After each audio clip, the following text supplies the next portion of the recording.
सदाशिवसमारम्भां शङ्कराचार्यमध्यमाम् अस्मदाचार्यपर्यन्तां वन्दे गुरुपरम्परां श्रुतिस्मृतिपुराणानाम् आलयं करुणालयं नमामि भगवत्पादं शङ्करं लोकशङ्करं शङ्कराचार्यं केशवं बादरायणं सूत्रभाष्यकृतौ वन्दे भगवन्तौ पुनः पुनः ईश्वरो गुरुरात्मेति मूर्तिभेदविभागिने व्योमवद्व्याप्तदेहाय दक्षिणामूर्तये नमः।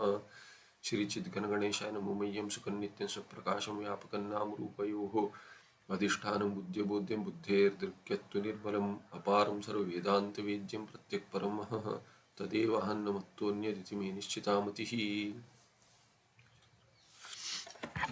श्री गुरुभ्यो नमः। क्या चल रहा था? केचिदाहुः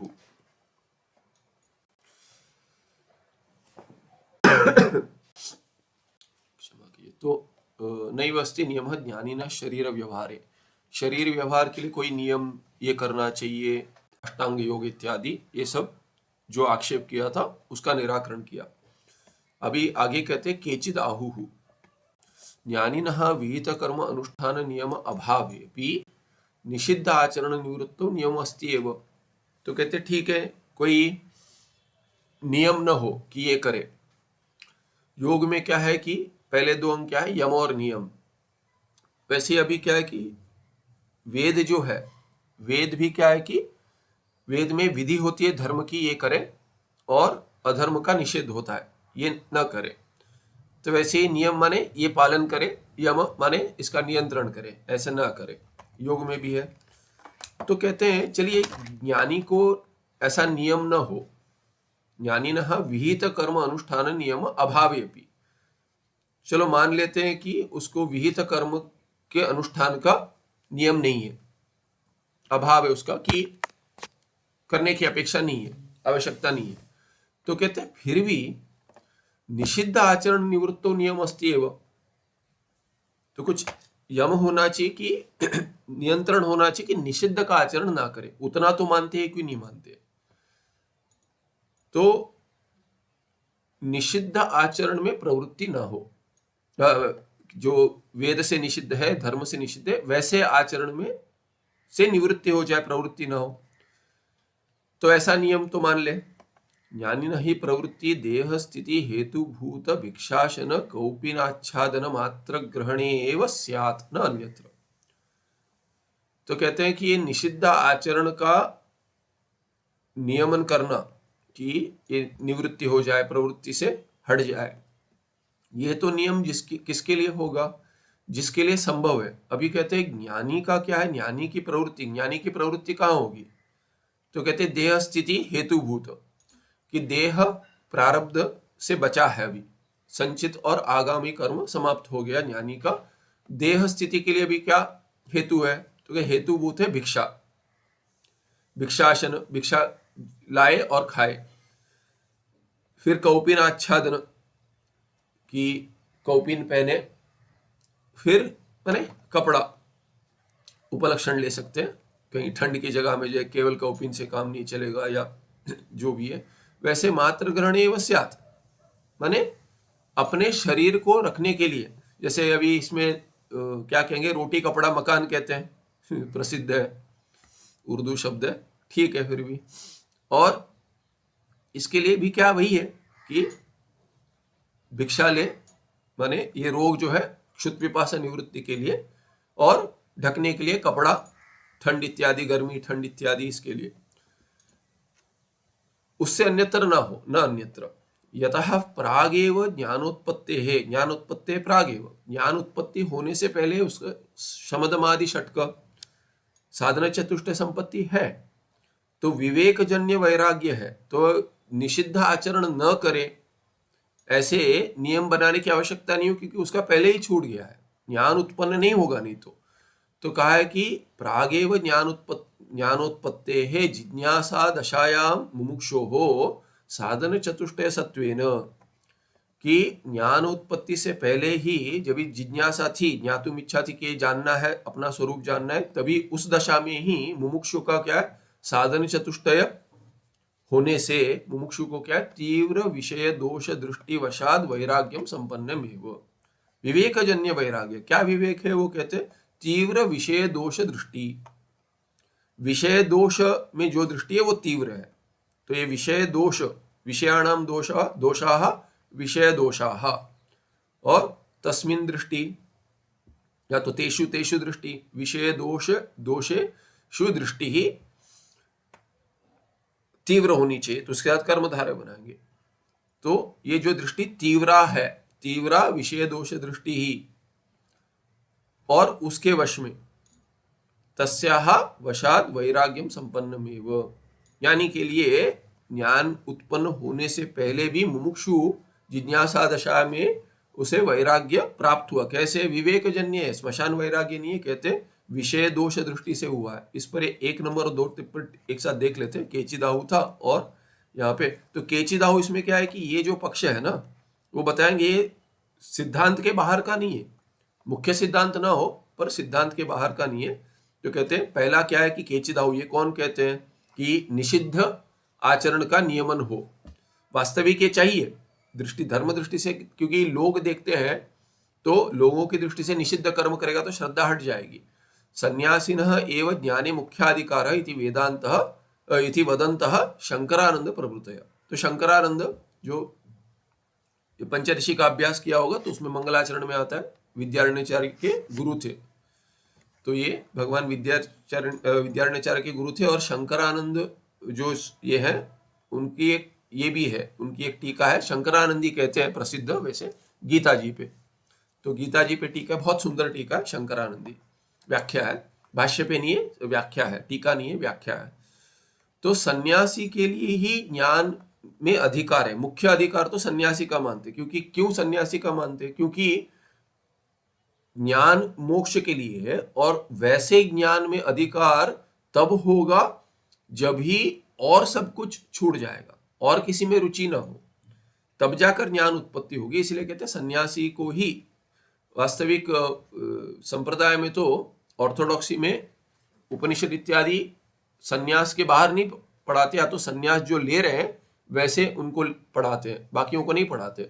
और कहीं पढ़ाते हैं तो भी क्या है, ब्रह्मसूत्र कहते हैं, ब्रह्मसूत्र तो उसको मुंडक ग्रंथ कहते हैं, कि वो तो कम से कम ब्रह्मसूत्र का अभ्यास वो इसके लिए कराते हैं, केवल सन्यासियों को होता है, कि भिक्षुक सूत्र भी कहते हैं इत्यादि, ऐसा है। तो ये वो कहते हैं शंकरानंद इत्यादि ये इसमें मानते हैं ऐसे अधिकतर। और ये कहा था कि दोष दृष्टि क्या है, तो कहते हैं कि ये विवेक क्या है जिससे वैराग्य उत्पन्न हुआ, तो कहते हैं जन्म मृत्यु जरा व्याधि दुख दोषानुदर्शनम इति इत्यादि आलोचनम। तो ये कॉमा हटा दीजिए, एक शब्द है, दर्शनम इत्यादि आलोचनम दोष दृष्टि ही, एक ये समस्त पद है, यहाँ पे एक हाइफन होना चाहिए, डैश डाल दीजिए। जन्म मृत्यु जरा व्याधि, तो कहते हैं जन्म मृत्यु जरा, जरा माने बुढ़ापा, व्याधि रोग, दुख, दुख दोष, यही इन्हीं को दुख मान लीजिए, या दुख को अलग भी ले सकते हैं, जन्म का दुख, मृत्यु का दुख इत्यादि, या जन्म मृत्यु जरा व्याधि और दुख उससे हटकर, और ये सब दोष है, इनका दर्शन करना ये दोष दृष्टि है। और दर्शनम और आलोचन, उसके ऊपर विचार करना, ये दोष दृष्टि है। दर्शन माने आलोचना करना, उसमें विचार करना, मैं देख रहा हूं, मैंने क्या देख कर समझ रहे हैं, सोच रहे हैं उसके ऊपर, तो ये हो गया दोष दृष्टि। यहाँ पे शब्द का अर्थ कहा गया, दोष दृष्टि वशाद, तीव्र विषय दोष दृष्टि वशाद वैराग्यम संपन्न। अभी कहते तादृग वैराग्यम ज्ञानोत्पत्त्यनंतरमपि दोष दृष्टि बलाद विषय मिथ्यात्व निश्चय वशाच दृढ़तरम वर्तते। जिसको ये प्राप्त हुआ है वैराग्य ज्ञान उत्पत्ति से पहले, वो ज्ञान उत्पन्न होने के बाद तो आगे और बढ़ेगा, वो हटेगा नहीं उससे, तो इसलिए कहते हैं ऐसा जो वैराग्य, तादृग वैराग्यम, वैसा वैराग्य ज्ञानोत्पत्ति अनंतरम अपनी, ज्ञान उत्पत्ति हो गई उसके बाद भी क्या होगा, श्रवण मनन निध्यासन से, उसके बाद भी दोष दृष्टि तो है, दोष दृष्टि बलाद, ये क्या है कि दोष दृष्टि अभी उसका स्वभाव बन गया, या तो बिना उसके भी वो अपने आप हो जाता है, उसको विचार कर कर दोष दृष्टि के लिए प्रयास नहीं करना पड़ता। तो विषय मिथ्यात्व निश्चय वशाच, और विषय मिथ्यात्व, विषय मिथ्यात्व भी दृढ़ हो गया कि विषय मिथ्या है, ये भी स्वभाव से पता चल गया। ऐसे निश्चय से क्या होगा, दृढ़तर हो जाएगा क्या, वैराग्य, वैराग्यम दृढ़तरम भवति, तादृग वैराग्य। अद्वितीय आत्म अपरोक्ष ज्ञान बलात् अनात्म पदार्थेषु तुच्छत्व निश्चय सति पुनः पदार्थ सत्यता बुद्धि ही न जायते। क्योंकि ये मिथ्यात्व निश्चय हो गया और ज्ञान जितना स्थिर होगा उतना मिथ्या से तुच्छत्व दृष्टि हो जाएगी कि मेरे स्वरूप को छोड़कर मेरा शरीर है ही नहीं, तो बाकी क्या होगा, ऐसे दृढ़ हो जाता है। तो कहते हैं अद्वितीय आत्म अपरोक्ष ज्ञान बलात्, अपना स्वरूप क्या, अद्वितीय आत्म है और अपरोक्ष प्रत्यक्ष, ऐसे नहीं कि श्रुति कहती है या गुरु कहते हैं कोई और कहता है, उसे प्रत्यक्ष हो गया। तो अपना स्वरूप क्या है कि अपने स्वरूप का कहीं और मिश्रण नहीं हुआ, उसी को अपरोक्ष कहेंगे।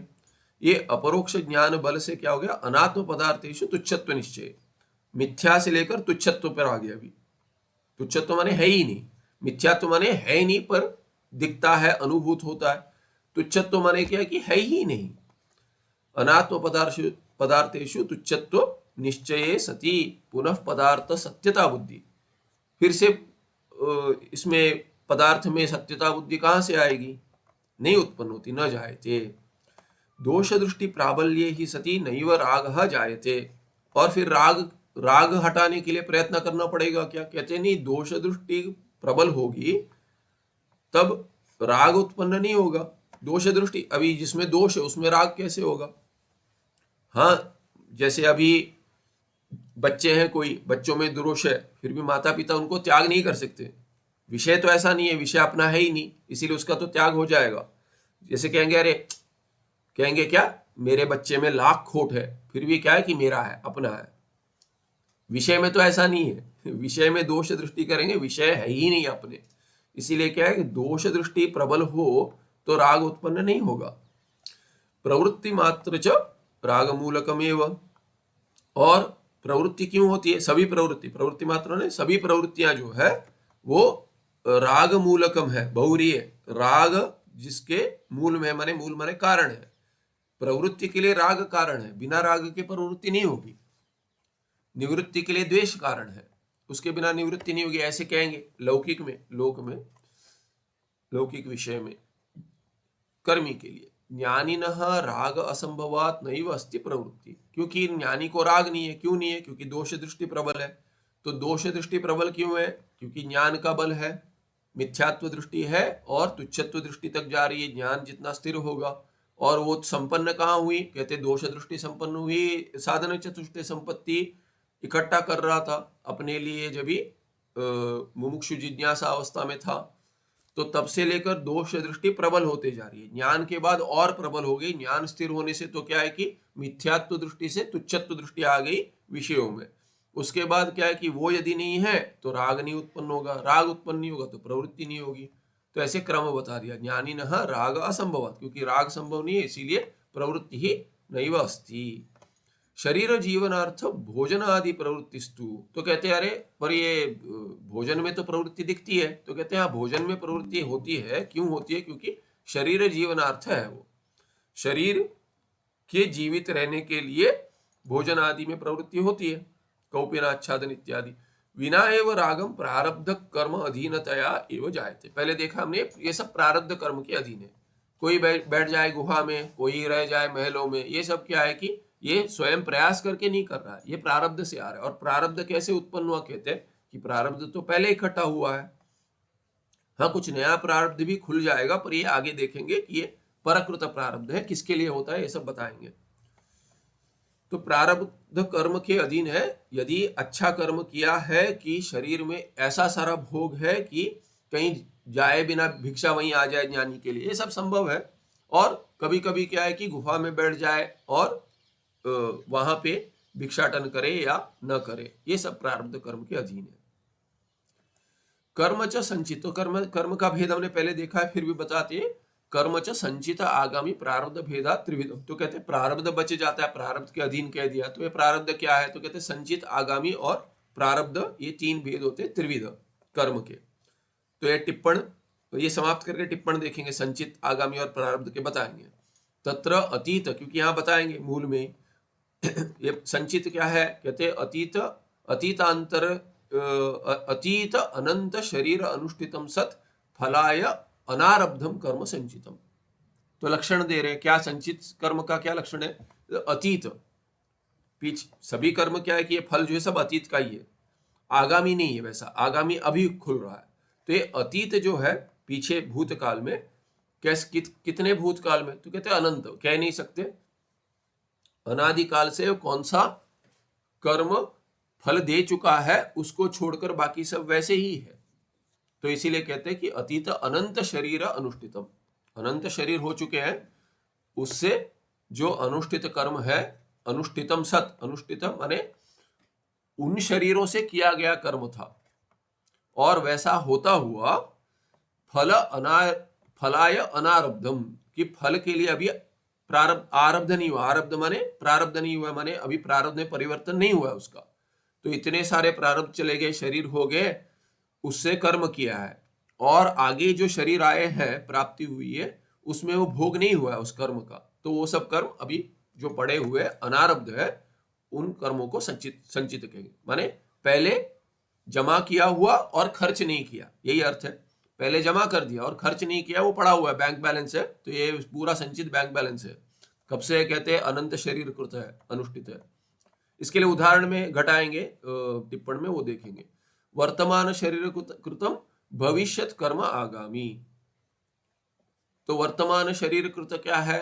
अभी इस शरीर में जो किया जा रहा है, ज्ञान की उत्पत्ति के बाद भी कहते हैं, कहीं कहीं इस जन्म में ज्ञान प्राप्त होने से पहले भी मानते, पर ज्ञान के बाद ठीक लगता है, क्योंकि तब तक क्या है कि ये कर्म उसका भोग भी हो गया है और जो उत्पन्न हुए वो संचित करके मान ले। वैसे उतना ज्यादा अंतर नहीं है, क्योंकि यदि आप ज्ञान के बाद मानेंगे तो आगामी में चला जाएगा, और यदि मैंने पहले का कर्म, इस जन्म का ज्ञान से पहले का कर्म जो है वो आगामी में नहीं जुड़ेगा और संचित में जुड़ जाएगा।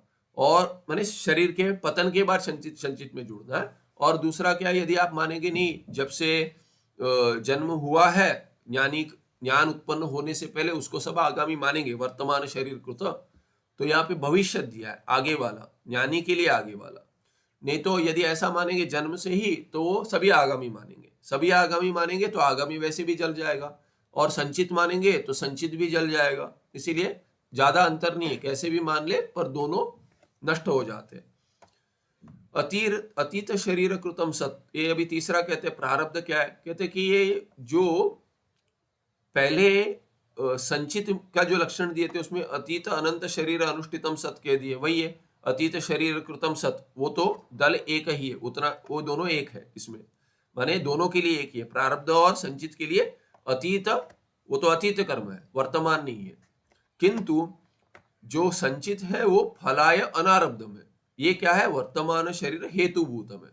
वर्तमान शरीर शुरू हो गया तो फल आरब्ध हो गया, तो आरब्ध के लिए प्र ऊपर से जो जोड़ देंगे, प्र, तो प्रारब्ध हो जाएगा। आरब्ध प्रारब्ध एक ही अर्थ है। तो अतीत शरीर कृतम सत वर्तमान शरीर हेतुभूतम शरीर आरंभकम कर्म प्रारब्धम। शरीर आरंभक कर्म है। तत्र च, अभी इसमें शरीर आरंभकम कर्म प्रारब्धम, तो यहाँ पे शरीर आरब्धकम कर्म के बाद ये ब्रैकेट क्लोज होना चाहिए। यहाँ पे शरीर, यहाँ शुरू हो गया, यहाँ पे बंद होना चाहिए कर्म, या तो आरंभकम शरीर हेतुभूत माने शरीर आरंभकम के बाद एक यहाँ होना चाहिए, यहाँ ब्रैकेट होना चाहिए, शरीर बंद होना चाहिए। तत्र च, तो अभी कहते इन तीनों में, तत्र च निर्धारणे, इन तीनों में क्या है? निर्धारणे सप्तमी लेंगे। तत्र च संचितम ज्ञानेन विनश्यति, संचित कर्म क्या होगा? ज्ञान से नष्ट हो जाएगा। फिर ज्ञानिनः आत्मनि कर्तृत्वादि भ्रांति अभावात, कहते ज्ञान उत्पन्न हो गया तो क्या हो गया? ज्ञान उत्पन्न हो गया तो संचित पूरा नष्ट हो गया। अभी कहते हैं कि ज्ञान उत्पन्न होने के बाद ज्ञानिनः आत्मनि कर्तृत्वादि भ्रांति अभावात, उसके स्वरूप में आत्मा जो मानता है अपने आप को, उसमें कर्तृत्व नहीं है, कर्तृत्व भोक्तृत्व नहीं है। तो वैसी भ्रांति न होने से न एव अस्ति आगामी, तो भाई आगामी उत्पन्न किसके लिए होगा? कर्ता के लिए होगा। कर्ता ही नहीं है तो कर्म क्यों उत्पन्न, कर्म तो भोग के लिए उत्पन्न होता है, तो कहते हैं वो कर्म फल तो वो उत्पन्न नहीं होगा, कर्म कर्म फल ये आगामी उत्पन्न ही नहीं होगा। यहाँ पे चौथा टिप्पण है, यत्तु ज्ञानिनः शरीरम जनयित्वा तत्स्थिति हेतुभूत भिक्षाशनादौ प्रवर्तयति प्रारब्धम तत् अंतरेण भोगम न क्षीयते।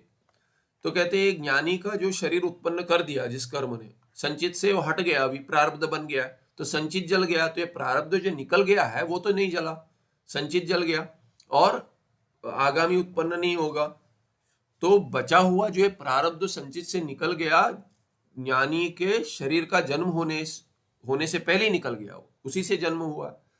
तो कहते वो क्या करता है, अभी शरीरम जनयित्वा तत्स्थिति हेतुभूत भिक्षाशनादौ प्रवर्तयति, वो क्या करता है, भिक्षाटन इत्यादि में वो हेतु बनता है और उसको प्रवर्तन कराता है, किसी को कराता है किसी को नहीं कराता है इत्यादि, ये भिन्न भिन्नता कर्म से है, प्रारब्ध कर्म से। तो कहते तत् अंतरेण भोगम, भोगम अंतरेण, भोग के बिना न क्षीयते, वो समाप्ति नहीं होगी, उसका क्षय नहीं होगा भोग के बिना। क्वचिच्च अपरोक्ष अनुभूति विवेक चूड़ामण्यादि ग्रंथेषु संचित आगामी कर्म अभाव न्याय बलात् ज्ञानिनः प्रारब्धम कर्म अपि नैव संभवति। तो कहते हैं कि ज्ञानी के लिए ये प्रारब्ध कर्म भी संभव नहीं है करके कहा गया। कहीं कोई मानते हैं अपरोक्ष अनुभूति में भगवान भगवत पाराचार्य कहते हैं, विवेक चूड़ामणि में भी कहते हैं कि ये प्रारब्ध भी क्या है कि है ही नहीं, ज्ञानी का प्रारब्ध भी नहीं मानते हो, तो उसका क्या अर्थ है, वहां तो विरोध हो गया, कहीं मानते हैं कहीं नहीं मानते, ऐसा क्यों कहते हैं। तो कहते हैं अपरोक्षानुभूति और विवेक चूड़ामणि इत्यादि ग्रंथ में क्वचिच्च संचित आगामी कर्म अभाव न्याय बला, तो कहते हैं संचित समाप्त हो गया आगामी समाप्त हो गया, संचित माने पहले किया कर्म, आगामी माने अभी कर रहा है, तो दोनों समाप्त हो गए, तो क्या बचा, कुछ नहीं बचा, माने वो शोले जैसा आधे इधर जाओ आधे उधर जाओ, बाकी मेरे साथ आओ, कोई है ही नहीं, तो प्रारब्ध नहीं रहा। तो कहते हैं कि ऐसा ऐसा क्यों कहा गया और आप ऐसे क्यों भिन्न कह रहे हैं, तो कहते हैं अतः भोजनादि प्रवृत्तिरपि तस्य न युज्यते इति यदुच्यते। इसीलिए पूर्व पक्षी आक्षेप कर रहा है, यदि वैसा मानेंगे तो प्रारब्ध रहा ही नहीं, तो भोजन आदि में प्रवृत्ति कैसे होगी। वास्तविक क्या पूछना चाहिए, शरीर क्यों रह रहा है, भोजन आदि में प्रवृत्ति तो शरीर की होगी, शरीर प्रारब्ध से उत्पन्न है, प्रारब्ध नष्ट हो गया तो शरीर कैसे रहेगा, शरीर भी नहीं रहेगा।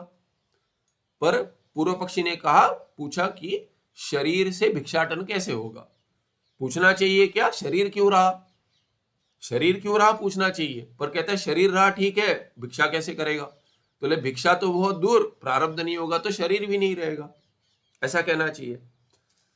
तो कहते हैं तत्र अयम अभिप्राय, उनका अभिप्राय क्या है, विवेक चूड़ामणि अपरोक्ष अनुभूति इत्यादि में जहां प्रारब्ध भी ज्ञानी का नहीं माना गया, तो वहां कहते हैं ज्ञानिनः स्वदृष्ट्या स्वात्मनि क्रिया तत्फल संबंधो नास्ति एव, वो तो ज्ञानी के दृष्टि से कहा है, ज्ञानी के दृष्टि से ज्ञानी अपने को ज्ञानी नहीं मानता, ज्ञानी अपने आप को ब्रह्म मानता है, ब्रह्म का कभी कर्म था ही नहीं, ना ही अभी उत्पन्न हुआ है, ना ही प्रारब्ध उत्पन्न हुआ है, ना ही शरीर था, ना ही शरीर उत्पन्न हो सकता है। इसीलिए क्या है कि ब्रह्म की दृष्टि से, पारमार्थिक दृष्टि ज्ञानी की दृष्टि है, उसमें उसके लिए कभी शरीर था ही नहीं, ना ही है ना होगा, तो कर्म भी नहीं था, ना है ना होगा।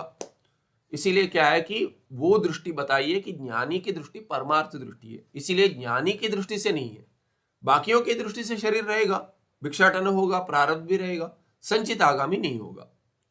तो कहते तस्मात् सर्वकर्म प्रतिषेधः प्रारब्ध प्रतिषेधश्च स्वात्मनि क्रियते, वो ज्ञानी को आत्मा के स्वरूप में देखकर निषेध किया, ब्रह्मात्मा मानकर कि ब्रह्मात्मा, क्योंकि ब्रह्मवेद ब्रह्मैव भवति, माने ब्रह्म छोड़कर और कुछ नहीं बनता हो, इसीलिए जो है उसका कभी कर्म के साथ संबंध था ही नहीं, इसीलिए प्रारब्ध के साथ संबंध भी कभी हुआ ही नहीं, जो चला जाएगा नहीं है, माने कभी था ही नहीं, जो अभी होगा अभी समाप्त होने के लिए था ही नहीं।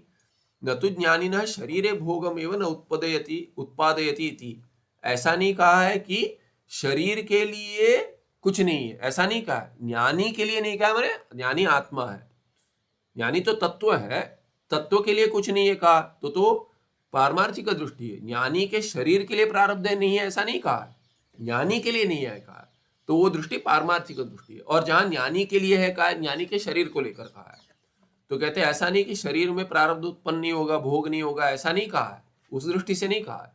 क्यों? कहते यतः ज्ञानिनः संचितम कर्म ज्ञानेन नश्यति, ज्ञान से संचित नष्ट हो गया अनंत शरीर कृत। आगामिनस्तु कर्मण संबंध एवं नास्ति, और आगामी कर्म उत्पन्न होगा कहेंगे तो संबंध के लिए करता है ही नहीं, तो भोक्ता नहीं बनेगा, तो कर्म का कुछ प्रयोजन नहीं है, उत्पन्न नहीं होगा, आते ही जल जाएगा या तो बढ़ जाएगा, जैसे हमने पहले देखा। प्रारब्ध का क्या है? प्रारब्धम तु भोगत एव नश्यति न अन्यथा। प्रारब्ध तो अभी निकल गया, माने उसको बचा के रखा है। जैसे कहेंगे बैंक में पैसा डाला था आपने, बैंक बंद हो गई, तो कहते हैं आपको इंश्योरेंस मिलेगा नहीं मिलेगा वो अलग बात है, तो बोलते कि नहीं मैंने थोड़ा घर पे भी इकट्ठा करके रखा था, पता था ये बैंक का कोई, इस बैंक का कोई भरोसा नहीं है, कोऑपरेटिव बैंक है, क्या है कोऑपरेशन नहीं करेंगे, बंद हो जाएगा किसी दिन, तो इसीलिए हटकर थोड़ा पैसा रखा था। तो वो क्या है कि वो जो हट गया वो तो नहीं गया ना, ये बैंक हो गया, अभी समाप्त हो गया आपका पैसा, क्या करेंगे? तो कहते हैं कि अभी आपको भी भिक्षा पे ही ऋण लेना पड़ेगा कि गृहस्थ को भी नहीं, बोलते बचा के रखा है, थोड़ा अलग रखा है। तो ये क्या है कि वो तो नष्ट नहीं हुआ ना, वैसे प्रारब्ध है वो तो भोग से ही नष्ट होगा, ऐसे कहेंगे। उदाहरण उतना ही है, और भोग से नष्ट हो गया माने उतना नहीं है। प्रारब्धम तो भोगत एव नश्यति न अन्यथा। अयमेव च सूत्रकारादि अभिप्राय। तो सूत्रकार और सूत्र भाष्य में जो भगवान भाष्यकार कहते हैं वहां पे इस दृष्टि से कहा गया है, और विवेक चूड़ामणि इत्यादि ज्ञानी के आत्मा होने से उस दृष्टि से कहा गया, पारमार्थिक दृष्टि से। तस्मात् प्रारब्धवशात् शरीर पोषणादि निर्वाहक क्रियादिषु ज्ञानिनः प्रवृत्ति स्यादेव। इसीलिए प्रारब्ध वश से शरीर पोषण, शरीर का रक्षण, उसका यदि बढ़ेगा घटेगा जो भी, जैसे कहते हैं गुरु बन गया, उस पुल्लिंग में गुरु जो है उसके बाद वो क्या है नपुंसक में गुरु बन जाएगा। आश्रम रहेगा, आश्रम होगा तो लोग आकर क्या क्या खिलाएंगे, फिर वो स्थूल हो जाएगा, मोटा हो जाएगा, ऐसे हास्य में भी कहते हैं। तो ये कहते हैं पोषण होगा उसका, तो पोषण आदि निर्वाहक क्रियादिषु, इसको संपन्न करने के लिए कौन सी क्रिया है उसमें प्रवृत्ति होनी चाहिए। तो कहते हैं ज्ञानी न प्रवृत्ति स्यात्, लोग लेकर आएंगे पर खाएगा तो ज्ञानी ही, कौन सा मुंह में ठोस कर खिला रहे तो खाएगा, तो इसीलिए क्या कि वहां पे क्रिया में तो प्रवृत्ति होनी चाहिए। ज्ञानी न प्रवृत्ति स्यादेव अन्यत्र तु न स्यात्, अन्य क्रिया में प्रवृत्ति नहीं होगी, ये कह दिया। ये पन्ना समाप्त हो गया। 5 टिप्पणी देख लेते हैं। कहते हैं अब ये 3 कर्म क्या है, पहले कुशूलस्थ धान्यम पुनः पुनः पूर्यमाणम क्रमेण भुज्यमानम यथा तथा अनेक जन्मार्जितम अंतःकरण उपहित साक्षी अज्ञान आवरण शक्ति निष्ठम कर्म संचितम। तो ये क्या कहते हैं? तो कहते हैं घर में पहले की स्थिति क्या है कि घर में धान इकट्ठा होता है, जैसे खेती करते, अपनी खेती होती थी वहां से लाते हैं और रख देते हैं। ऐसा एक दृश्य दिखा रहे हैं दृष्टांत कि बोरियों में या ड्रम में आजकल सब भरा हुआ है, धान भरा हुआ है, जो जो चाहिए सब भरा हुआ है, जैसे डिब्बे में भरे रखे हैं वैसे। तो कहते हैं वो कुशूल हो गया, कुशूलस्थ धान्यम, तो बोरियों या ड्रम में सब भरा हुआ है, घर में जितना धान चाहिए अभी कितने कुछ महीने या जो भी है, पुनः पुनः पूर्यमाणम क्रमेण, तो ये बार बार भरा जाता है। तो थोड़ा कुछ और आ गया, लाकर बोरी से ड्रम में भर दिया, और धान आ गया और धान, ऐसे करते भरते रहते। तो ये संपूर्ण भरा है, सोचिए ड्रम को खाली नहीं रखते कभी, तो उसमें भर दिया, सब धान भर दिया। तो पुनः पुनः पूर्यमाणम, भरा हुआ जाता है, पुनः पुनः जैसे भरते रहते हैं उसको, उसी से अपने रोज गृह कार्य के लिए जितना चाहिए पकवान के लिए, वो सब भोजन के लिए उसी से लेते हैं। तो कहते हैं क्रमेण भुज्यमानम यथा, और क्रम से उसको समाप्त करते, खाते उसी धान का ये प्रयोजन क्या है कि भोजन आदि में उसी का पाक बनता है। तथा अनेक जन्मार्जितम अंतःकरण उपहित साक्षी अज्ञान आवरण शक्ति निष्ठम कर्म। तो वैसे ही ये जैसे धान जो है ये बार बार पूरा भर दिया जा रहा है, वैसे ही क्या है अनेक जन्म में कर्म भरे जा रहे हैं, कर्म अनेक जन्म अर्जित, तो हर जन्म में कुछ इकट्ठा करते हैं, वैसे ही जैसे धान इकट्ठा करते हैं वैसे ही ये क्या कि कर्म इकट्ठा कर रहे हैं। वो क्या कर्म है, कहाँ पर है? तो कहते हैं ये अभी जैसे आपने ड्रम में भरा है, यहाँ कहते हैं कि अज्ञान आवरण शक्ति निष्ठ है। अज्ञान जो कारण शरीर है उसमें निष्ठ है। कैसे? वो केवल अज्ञान में नहीं है, अंतःकरण उपहित साक्षी अज्ञान आवरण में। साक्षी का जो अज्ञान है, साक्षी विषय का जो अज्ञान है, वो अंतःकरण से उपहित हो गया तो भेद बन गया।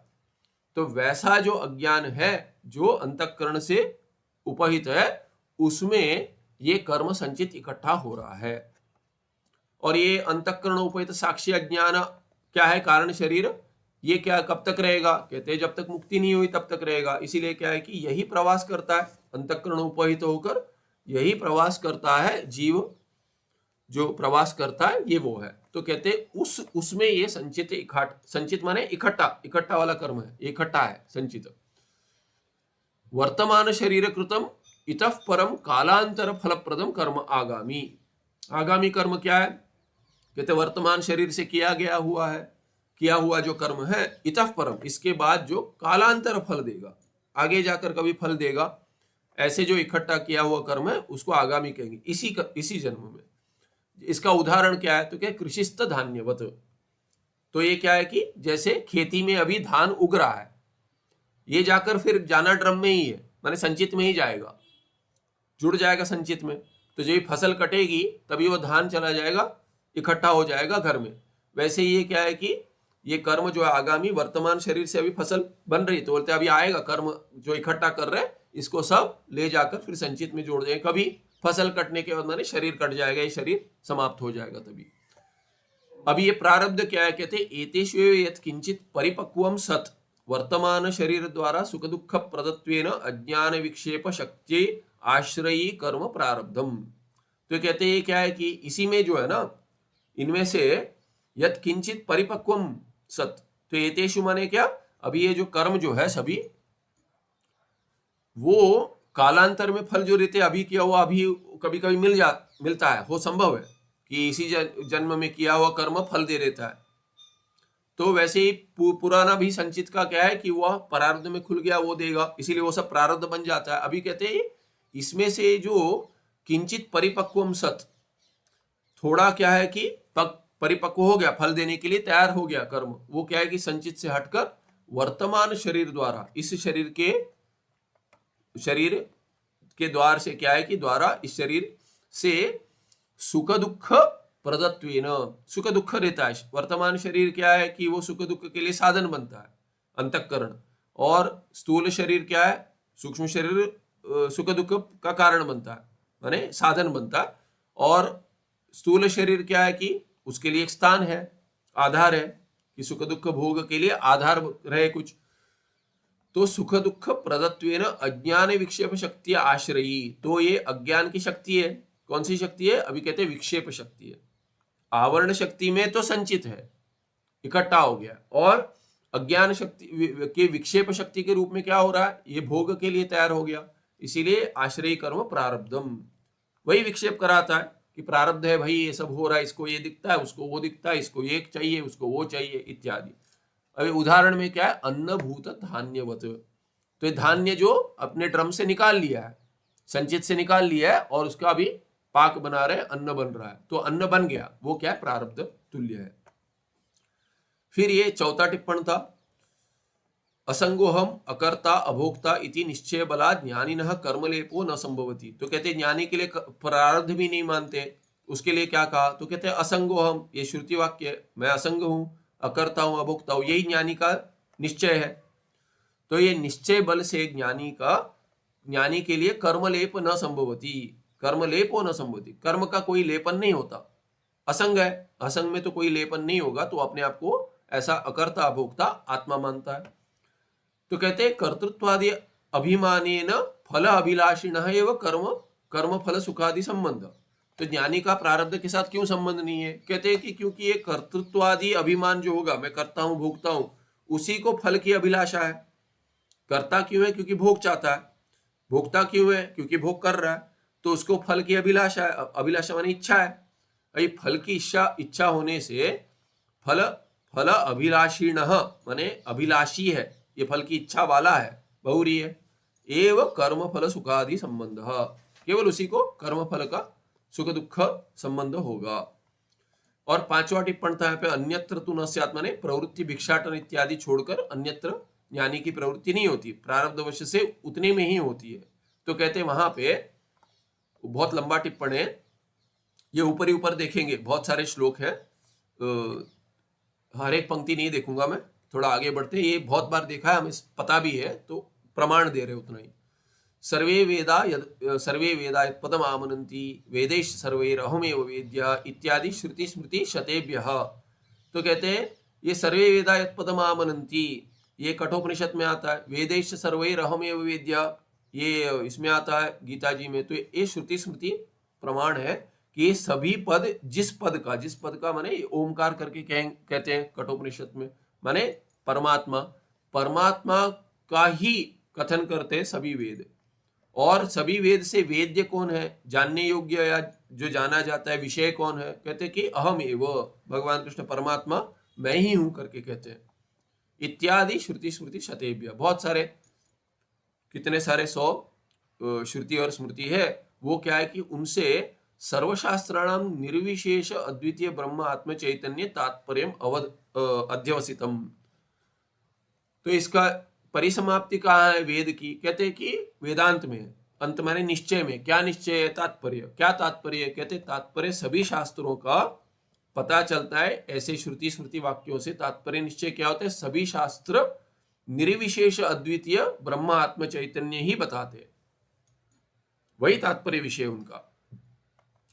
एतत् ज्ञान अधिकारी तु अष्टाचत्वारिंशत् संस्कार संस्कृत अनंत कोटि जन्मसु परमेश्वर प्रसाद महिम्ना नितांत निर्मलीकृत अंतःकरणः कृतकृत्यः विषयेषु मलमूत्र नरकादि ब्रह्मलोकांतेषु सुविरक्त सुष्टु विरक्त वैरागी है। कौन है ये, तो कहते हैं एतत् ज्ञान अधिकारी, इस ज्ञान में जो अधिकारी है वो क्या है कि चत्वारिंशत् संस्कार, तो 48 संस्कार से संस्कृत है, तो संस्कार है इतने 48 संस्कार इकट्ठा करते कहते हैं। उन संस्कार से संस्कृत हुआ, ये शुद्ध हुआ अनंत कोटि जन्मों में। अनंत कोटि जन्म माने क्या है कि अनादिकाल से जो जन्म प्राप्त है उनमें परमेश्वर प्रसाद महिम्ना नितांत निर्मलीकृत अंतःकरण। तो ये इतने जन्मों में, इतने सारे जन्मों में धीरे धीरे धीरे थोड़ा पुण्य इकट्ठा करते, उस खर्च नहीं किया तो बच गया, तो वो क्या है कि उसमें परमेश्वर का प्रसाद हो गया। उसकी महिमा से, परमेश्वर के प्रसाद की महिमा से नितांत निर्मल, नितांत माने अभी माने ये स्वभाव हो गया है। ये स्वभाव क्या है, निर्मलीकृत अंतःकरण, ये बहुरी है कि जिसका अंतःकरण अभी निर्मल हो गया। कैसे निर्मल हो गया कि अभी और मैला नहीं होगा, वैसे निर्मल हो गया नितांत। वैसा वाला कृतकृत्य, और कुछ करने की अपेक्षा नहीं है, सब कुछ जैसे कर लिया, और क्या करूं। कहते अनंत जन्म, बोलते कि ये करो वो करो, बोलते अभी नहीं होगा तो पिछले जन्म में किया, अभी आशा नहीं है करने की। क्यों नहीं है, पिछले जन्म में किया, भोग लिया, नहीं चाहिए कि ये अंतवत फल देगा, दुख ही देगा अंत में जाकर, इसीलिए ये नहीं चाहिए, इसीलिए कृतकृत्य है। विषयेषु, कैसे विषयेषु, ये कहते हैं कि मलमूत्र नरकादि है। नरक में क्या है कि मलमूत्र इत्यादि भरा, यहाँ पर भी वही है, आजकल सब नरक ही बनते जा रहा है, स्वच्छता नहीं है। तो कहते हैं कि स्वच्छ भारत अभियान चलाए जितना भी, लोग नहीं सुधरेंगे। तो मलमूत्र नरकादि ब्रह्मलोकांतेषु, तो ये ब्रह्मलोक तक सब यही है, कुछ नहीं चाहिए, ब्रह्मलोक में भी नहीं चाहिए, सुख नहीं चाहिए, सुविरक्तः न अस्य किंचिदपि अन्यद अणुमात्रम अज्ञानादिकम अस्ति। थोड़ा भी कुछ अज्ञान इत्यादि वो सब बचा नहीं है कुछ भी। हाँ, लेश मानते प्रारब्ध के लिए, बाकी कुछ नहीं। कुतः प्रारब्ध कल्पनावश अवकाश, मानते हो लेश, फिर भी क्या है कि ये आत्मा में जिसकी दृष्टि हो गई, अपने आप को आत्मा मानता है, आत्मा से भिन्न तीनों शरीर से कोई संबंध नहीं रहा उसका दृष्टि में, ज्ञान में, तो प्रारब्ध कल्पना का अवकाश कहाँ है वहां पे। तो इसके लिए श्लोक देते हैं, अज्ञानमेव न कुतो जगतः प्रसंगः जीवेश देशिक विकल्प कथाति दूरे एकांत निर्मल चिदेक रस स्वरूपम ब्रह्मैव केवलम अहम परिपूर्णमस्मि। तो अहम परिपूर्णमस्मि, कैसा परिपूर्णता है, कैसी परिपूर्णता है, कहते हैं ब्रह्म ही केवल हूं मैं। और क्या कहते हैं, ऐसे ब्रह्म केवल होने से अज्ञानम एव न, अज्ञान तो नहीं है, अज्ञान ही नहीं रहा, कारण शरीर नहीं रहा, तो जगत प्रसंग कुतः, जगत कहां से होगा? अपना अज्ञान ही नहीं मानता, सूक्ष्म शरीर नहीं होगा, स्थूल शरीर नहीं होगा, बाकियों के कहां से होंगे? तो जगत कहां से होगा? वो प्रसंग भी नहीं, कहां से होगा? नहीं होगा। जीव ईश, जीव और ईश्वर, फिर देशिक माने गुरु, विकल्प कथा अति दूरे, इनमें विकल्प बोलते, जीव और ईश्वर भिन्न, जीव ईश्वर भेद, और जीव में भी क्या है कि शिष्य गुरु शिष्य भेद, ये सब विकल्प कथा तो बहुत दूर कहीं है ही नहीं। ये कथा कहां से संभव होगी? जगत ही नहीं है, तो अज्ञान नहीं है तो जगत कहां से होगा? और जगत नहीं है तो जीव ईश्वर और गुरु शिष्य भेद, ये सब कहां से होगा? ये कल्पना संभव नहीं है। ये विकल्प कथा, ये कथा जो है पौराणिक कथा, कहते हैं पुराण मत सुनाओ, वैसे ये क्या है कि ये कथा बहुत दूर। क्यों? क्योंकि कहते हैं कि ये स्वरूप क्या है उसका? एकांत निर्मल चिदेक रस स्वरूपम, ये एकांत एक ही अंत है इसका, ये आत्मा ब्रह्मात्मा में ही है, और वैसा निर्मल चित्त जो है वो एक रस स्वरूप है, उसमें और कुछ बीच में कुछ उससे हटकर और कुछ नहीं, चिदेक रस है ये। वस्तु तो नास्ति चाज्ञानम चित प्रकाश विरोधतः अतो अज्ञानम न चाज्ञान बाधकंच निरूपणे। तो वस्तुतः नास्ति चाज्ञानम, अज्ञान तो वास्तविक है नहीं, और चित प्रकाश विरोध, जो चित प्रकाश का विरोध करे ऐसा, अतः अज्ञानम न च अज्ञान बाधकंच निरूपणे, तो ये अज्ञान का बाधक निरूपण में बतला गया। अतः अज्ञानम च, वो भी न, अज्ञानम च न, अज्ञान भी नहीं है। तस्मात् क्या? तस्मात् अज्ञानम अज्ञान कार्यंच सुरपुंगवाह, तो ये सुरपुंगवाह ये प्रथमा बहुवचन दिखता है पर ये होगा नहीं, और कहाँ आता है? संबोधन में आएगा, तो ये संबोधन है सुरपुंगवाह, तो ये देवों को कह रहे सुर में, माने पुंगव माने बैल, जैसे कि गायों में बैल हटकर अलग दिखती है, वैसे ही क्या है कि सभी सुरों में माने देवों में आप श्रेष्ठ हो, तो श्रेष्ठ के सुर श्रेष्ठा इत्यर्थ, ये संबोधन है उनको। क्या है? तस्मा अज्ञानमेव, अज्ञानम अज्ञान कार्यंच न, नहीं होगा।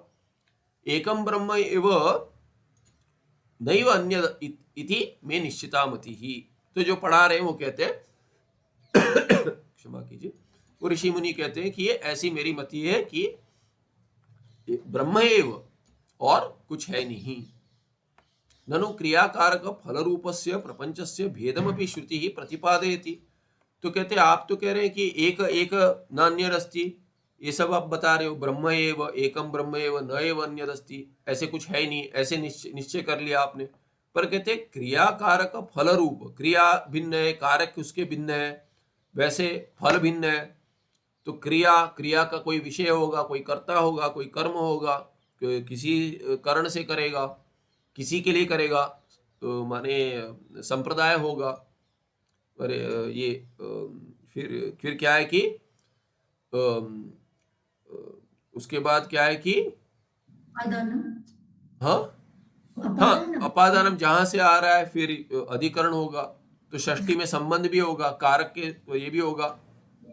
तो कहते हैं तो ये जो है,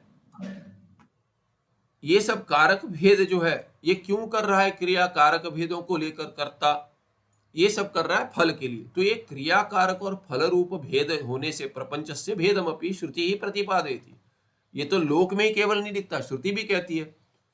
तो कहते हैं कहाँ कहती है? आत्मना आकाश संभूत ज्योतिष्टो में न स्वर्ग कामो यजेत इत्यादि ना, तो कहते हैं आपके ज्ञान कांड में भी आता है आत्मना आकाश संभूता, तो आत्मा से आकाश आया, माने क्या? आत्मा से आकाश भिन्न रूप से आया, तो भेद का प्रतिपादन हुआ है।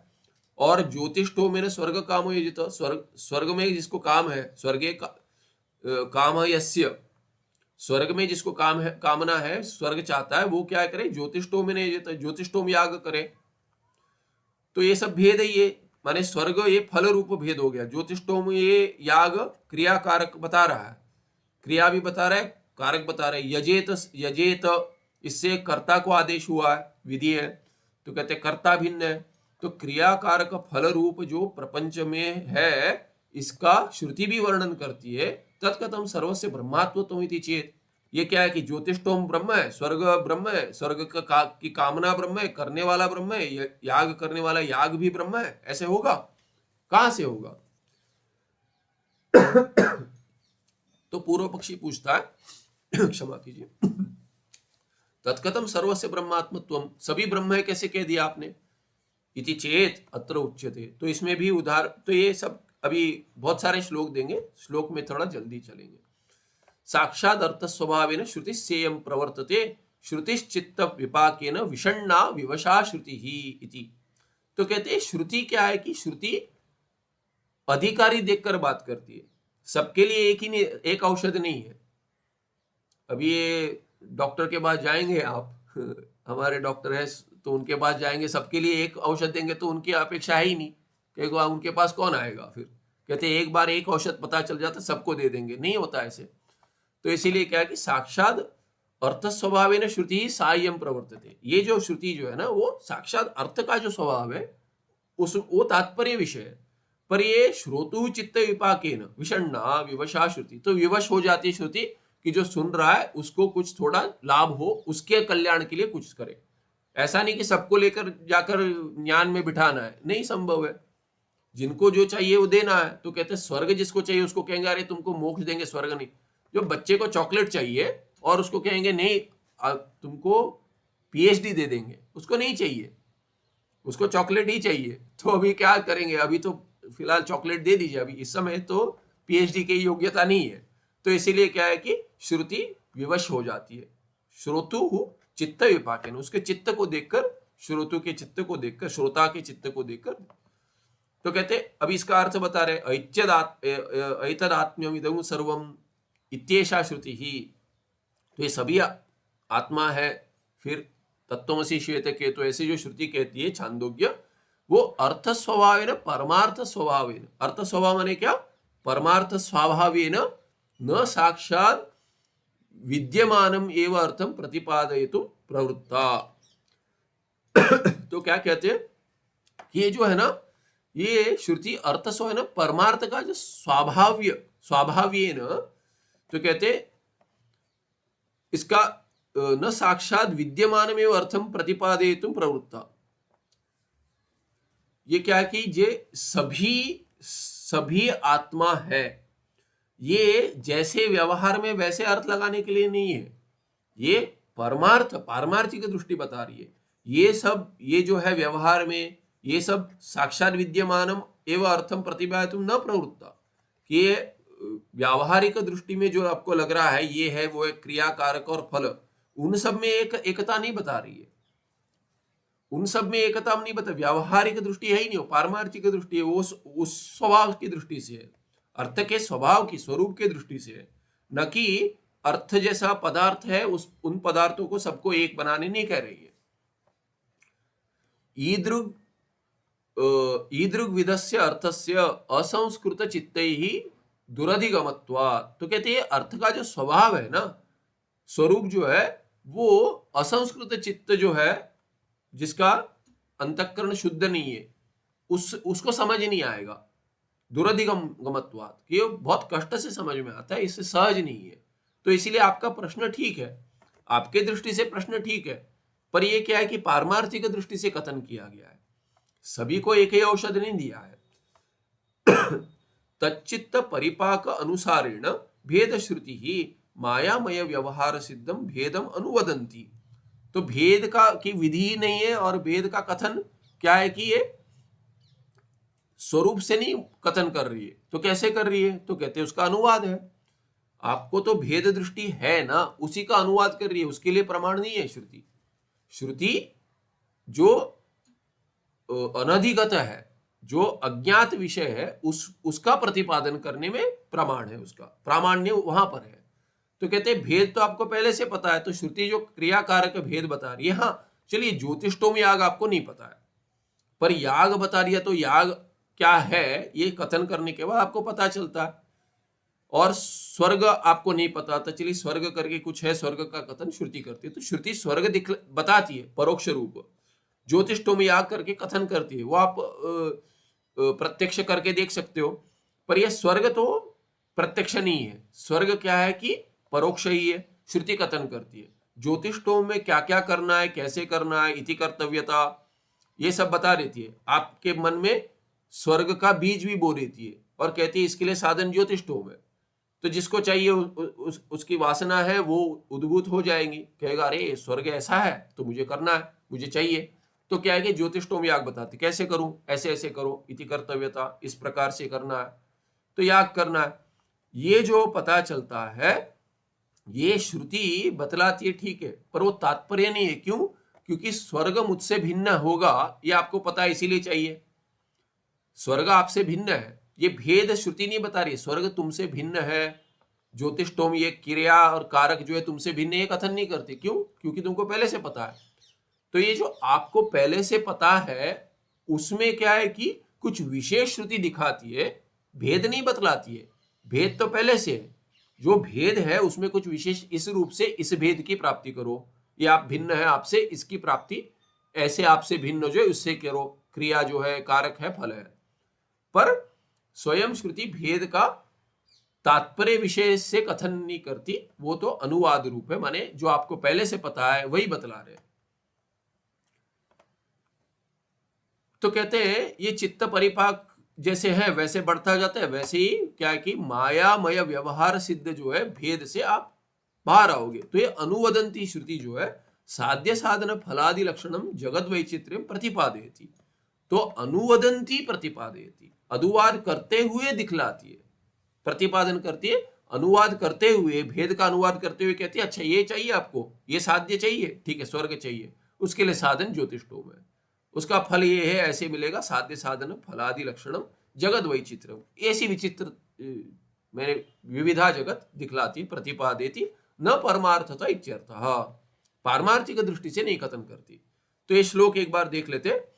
सोपान क्रमतो देवा मंदम मंदम हितम नृणाम उपदिश्य विषण्णापि पुनः पक्वाधिकारिणः ऐचिरात्मविदं सर्वम् इत्याह परमाद्वयम् जगज्जीवेश्वरत्वादि विचित्र विभवं विना केवलं चित् सदानंद ब्रह्मात्मैक्य पराश्रुति ही जगज्जीवेश्वरत्वादि सर्वं ब्रह्म एव केवलम् इति स्वपूर्णता ज्ञानं परमाद्वैत वेदनम् इतो अन्यद् यत् परिज्ञानं तदज्ञानं न संशयः विचारेण अयमेव अर्थस्त्वविचारेण नैव हि न कदाचित् विशेषो अस्ति इति एतत् ज्ञानं सुदुर्लभम्। तो ये ज्ञान अद्वैत ज्ञान है, सुदुर्लभ है, ये सब जो पहले पता है वही कह रहे, विचार के बिना सिद्ध नहीं होगा, दूसरा मार्ग नहीं इत्यादि कह रहे। तो क्या है? सोपान क्रमतो देवा मंदम मंदम हितम नृणाम उपदिश्य विषण्णा अपि पुनः पक्वाधिकारिण। तो कहते हैं ये धीरे धीरे देव को कहते देवा मंदम मंदम, उपदिश्य धीरे धीरे समझा कर कहते नृणाम हितम, लोगों के लिए जो हित है वो बताते। तो कहते विषण्णा अपि होना चाहिए, विषण्णापि नहीं, विषण्णा अपि। तो के पुनः पक्वाधिकारिण, विषण्णा अपि में यहाँ पे विषण्णा करके विभक्ति नहीं बनेगी, इसलिए विषण्णा को हटा देना चाहिए यहाँ पे, विषण्णा अपि पुनः पक्वाधिकारिण। तो ये देवाः विषण्णा अपि पुनः पक्वाधिकारिण, ये उपदिश्य क्या कहते हैं, क्या उपदिश्य? एतदात्म्य इदम सर्वम, ये सब आत्मा ही है, इदम सर्वम ये प्रपंच क्या आत्मा ही है, इति आह परमाद्वयम, ये इदम परमाद्वयम, ये क्या है? सर्वम परमाद्वयम ऐतिरात्म्यम है, ये सब इसी आत्मा का स्वरूप, मतलब स्वभाव तो स्वरूप से वही है। और जगत जीव ईश्वरत्वादि विचित्र विभवम विना केवलम चित्सदानंद ब्रह्मात्मैक्य पराश्रुति। श्रुति क्या है? श्रुति का तात्पर्य क्या है? ये जगत जीव ईश्वर इत्यादि विचित्र उनका जो विभवन है, माने भवन है, होना, इसमें उसका तात्पर्य नहीं है। उसके बिना केवल चित सदानंद ब्रह्मात्मैक्य पर है। श्रुति क्या है कि चित सदानंद माने सच्चिदानंद ब्रह्म, उसी में तात्पर्य है श्रुति का। जगत जीव ईश्वरत्वादि सर्वम ब्रह्म एव केवल, ये सब ब्रह्म ही है, माने मिथ्या है, बाकी सब ब्रह्म से भिन्न नहीं है। इति स्वपूर्णता ज्ञानम, ये अपना ही कथन करे, ब्रह्म क्या है? आत्मा है, अपनी ही पूर्णता का कथन कर रहे। और ये इति स्वपूर्णता ज्ञानम परमाद्वैत वेदनम, यही परम अद्वैत का ज्ञान है, ऐसा कह रहे। और इससे भिन्न क्या है, इतो अन्यद यत परिज्ञानम, इससे भिन्न जो ज्ञान है तर अज्ञानम न संशय, उसको ज्ञान नहीं कहे अज्ञान है, माने क्या है कि अपरा ज्ञान जो है उसको अज्ञान कह दिया, पराज्ञान और पराविद्या अपराविद्या। वैसे तो ये पराविद्या क्या है, परम अद्वैत वेदनम, और उससे भिन्न जो है वो सब उसका यत परिज्ञानम, जितना भी जान लो आप, संपूर्ण ज्ञान क्या है, संपूर्ण ज्ञान वो क्या है, अज्ञानम न संशय। और विचार के बिना, विचारेण अयम एव अर्थ, तू अविचारणे नहीं, विचार से ही प्राप्त होगा, विचार से तो नहीं होगा, बिना विचार से प्राप्त नहीं होगा। ज्ञान तो श्रवण मनन निधिध्यासन से ही होगा। न कदाचित विशेष अस्ति एतत् ज्ञानम सुदुर्लभम, इसमें कोई संदेह नहीं है। और क्या है कि ये कष्ट से ही प्राप्त होगा, सहज नहीं है, सुदुर्लभ। इसीलिए क्या है कि जहां भेद का कथन है, अनुवाद वो तात्पर्य विषय लगता है, जिनको भेद बुद्धि है उनको वही स्वर्ग इत्यादि चाहिए, तो अनुवाद करती है श्रुति। और बाकी जो है, बाकी जो चित्त शुद्धि जिनके लिए नहीं है उनके लिए वो हो गया, चित्त शुद्धि जिनको है उनके लिए ज्ञान अद्वैत ज्ञान। सुदुर्लभम का क्या अर्थ है, तो यहाँ कहते हैं इसके श्लोक का अर्थ, सुदुर्लभम निर्विशेष ब्रह्मात्म के साक्षात्कार वर्णाश्रम धर्म परितोषित परमेश्वर प्रसाद एक समध्य गम्यत्वाद इत्यर्थ। तो कहते हैं सुदुर्लभ क्यों है, क्योंकि कहते हैं कि जो शरीर जैसे प्राप्त हुआ उसमें जो साधन है वो करे, बाकी करेंगे तो उससे चित्त शुद्धि नहीं होगी।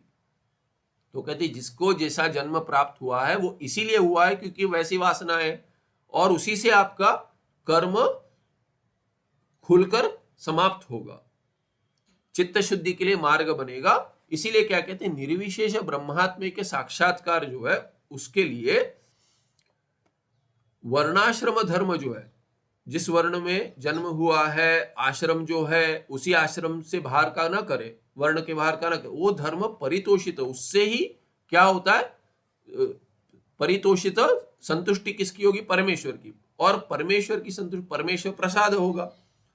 कहेंगे मैंने जो धर्म बनाया है उसका पालन कर रहे, इसके लिए कुछ करें, ऐसी बुद्धि उत्पन्न होगी। परमेश्वर प्रसाद एक समधिगम्यत्व, और उसी प्रसाद से ये ब्रह्म साक्षात्कार समधिगम्य ऐसे प्राप्त होगा इति अर्थ। परमार्थ सत्ता एव एका श्रुति सम्मता, और ये परमार्थ की सत्ता जो है ना, यही एक श्रुति से सम्मति वहीं पर है, तात्पर्य में, भेद में नहीं है। तद्रीत्या मायायाः तुच्छत्वेन, माया तो तुच्छ कर दिया उसको, माया को मिथ्या नहीं तुच्छ में डाल दिया, क्योंकि पारमार्थिक दृष्टि है। श्रुति यदि पारमार्थ सत्ता बताएगी, एक ही सत्ता है, तो उससे भिन्न सब तुच्छ होगा, ना व्यावहारिक ना प्रातिभाषिक, उसको तुच्छत्व में डाल दिया। तुच्छत्वेन प्रारब्ध कर्मादिकम न संभवती तदरीत्या। तो कहते हैं प्रारब्ध कर्म इत्यादि का संभावना ही नहीं है। क्यों, पारमार्थिक दृष्टि में कुछ भिन्न है ही नहीं, कर्म कहां से होगा, न संचित न आगामी न प्रारब्ध, ऐसे कह रहे। अनिर्वचनीय प्रातिभाषिक सत्ताभ्युपगमे अपि मायाया, तो अभी कहते हैं पारमार्थिक सत्ता आप कह रहे हो, पर तीन सत्ता कहते हैं, तो वो यदि दृष्टि लेंगे, यदि पारमार्थिक सत्ता जो है उसकी दृष्टि छोड़कर क्या है, प्रातिभाषिक सत्ता लेंगे, अनिर्वचनीय प्रातिभाषिक सत्ता लेंगे यदि, माने व्यावहारिक प्रातिभाषिक अलग अलग, या प्रातिभाषिक और व्यावहारिक को एक ही प्रातिभाषिक बना दिया, अनिर्वचनीय। अभ्युपगमे अपनी मायाया है प्रारब्धम, मायाया यदि माया को वैसा माने, फिर भी प्रारब्धम नैव युज्यते, प्रारब्ध तो संभव नहीं है। उसके लिए क्या है, कहते हैं नाद बिंदु उपनिषद में आता है, ये अगले पार्ट में देखेंगे, और थोड़ा तो लंबा दे दिए सब, तो बहुत सारे श्लोक दे दिए और उपनिषद के इत्यादि, तो ये अगले पार्ट में देखेंगे श्लोक, बहुत सारे श्लोक दिए। सुखम नित्यम सप्रकाशम व्यापकं नाम रूपे अधिष्ठानं बुद्धे बोध्यम बुद्धेर्दृक्यत्तु निर्मल अपारम सर्व वेदांत वेद्यम प्रत्यक परम तदेव अहन्नमत्तोन्यति में निश्चितामतिः। नमस्कार।